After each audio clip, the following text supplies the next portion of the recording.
Okay, so welcome everybody.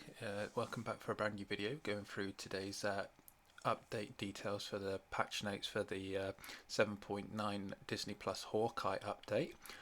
You can see here we've got the details in the patch notes, so they've come through, and we're looking at some really interesting things, some as expected things, and some new stuff which could be good, but we're not sure. So starting off with the new uniform, so we've got Hawkeyes here. As you can see, the new uniform gives him what is standard now with the tier 2 passive, skill damage, bonus damage, extra crit rate, guaranteed dodge. He's looking like he could be really quite meta for ABX actually, because you can see here he's got some interesting skills with stun, silence, and paralysis on his skills. Although interestingly, his third skill here, I've just noticed it's a counter attack. So we've seen those be good and less good. So it'll be interesting to see how that one shapes out over the course of play testing with him. And as you can see there, no, ignore that. Ignore that as well. You can see there with his fifth skill, he has some very interesting buffs there, which he didn't have before, which could actually make him pretty interesting for ABX, especially with his tier 3 as well, which gives the burn. Okay, and moving on to Kate Bishop now, we can see again pretty similar, looking at getting the skill damage, bonus damage on her new uniform, and as her tier 2 passive. And then again we're looking at some interesting skill changes here. Nothing really groundbreaking, nothing that's really jumping out and saying that she's going to be exceptional for any particular content. Again, we'll have to wait and see how it actually plays when we have the uniform and can actually go into content with it. I mean, the heal is always helpful if we're going to be using her for World Boss Legend, but the main character now we're coming to is Echo, because her leadership, despite the fact that it's an absolutely terrible name, Back Alley Queen, which could mean a whole lot of other things to a whole lot of other people, but we won't go into that. But increasing all attacks and all defenses for speed types by 60%, as well as removing all debuffs. That's a pretty huge one.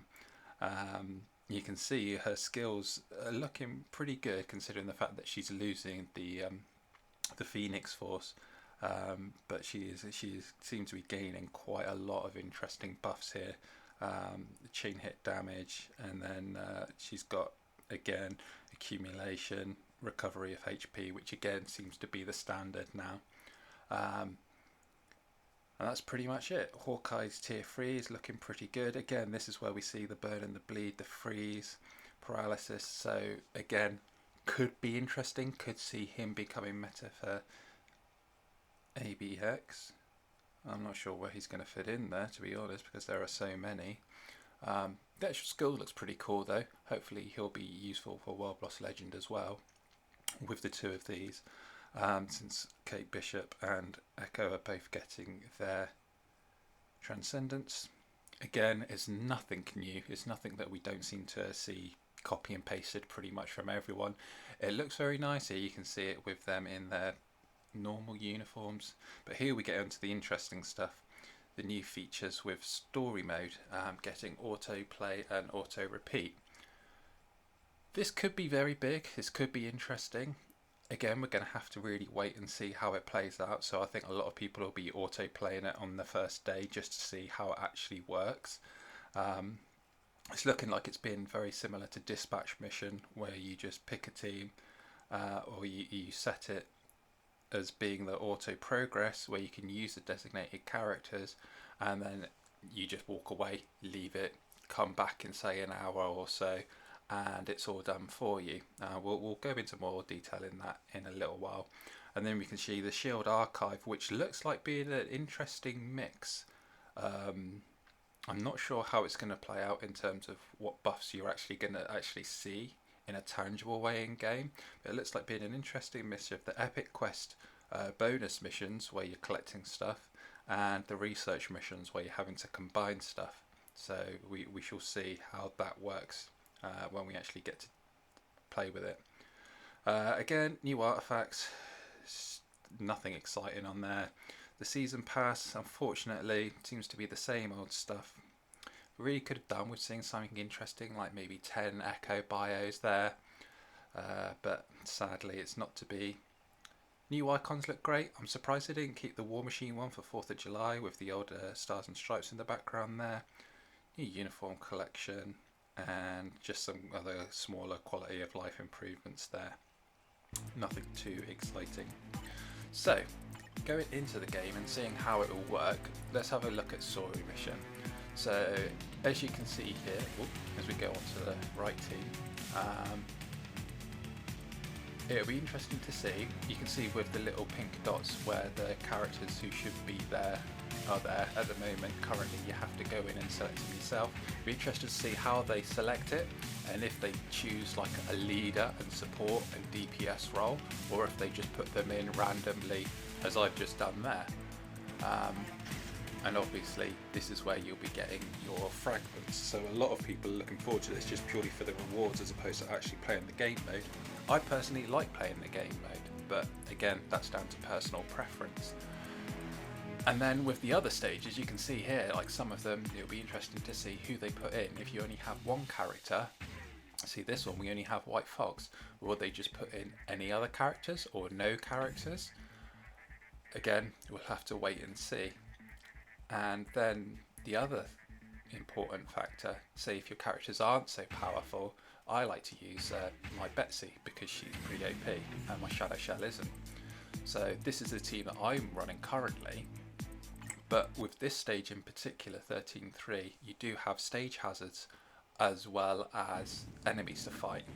And as you can see, we're coming in here and you have to go through this stage hazard where you have to stay underneath the bubbles that shield you from the energy damage on the floor. Now, yeah, it's a little time consuming and grindy, but you can see if you were just to run through, instantly kills all your characters no matter how powerful they are, and then you get this mission failed screen. You've probably seen that screen before if you don't have the most built up roster over in Dispatch Mission. Dispatch Mission is another game mode where you can auto progress or auto repeat. Just collect those rewards there. But if we go into this mission here, 10-1, and say I'll pick the team that I usually use here for clearing it when I put it on auto repeat. Proxima lead, got Loki there as the main damage dealer, and then got Valkyrie who has my insight. Unfortunately I only have the one insight at the moment, that's on her. And this is what happens when you put it on autoplay. A lot of people, when this game mode first came out, were doing this overnight, and you were getting stories of people who were collecting CTPs, premium cards from it, and it's great. And it's also interesting to see in the patch notes that what they are doing at the moment is they're having a power saving function. So while all of this is going on in the background, you won't actually see it. All you'll see is a screen which will be pretty dark, pretty much dimmed out, but it will have a little character of, I think the one that they showed was Snow on there, and then you just swipe to unlock and then all of this comes back up. So that's a good power saving feature which will really be helpful, because I'd imagine a lot of people are going to be looking to autoplay story mode. Definitely the first one, Dimensional Clash, because it's 20 stages, so it can be quite time consuming.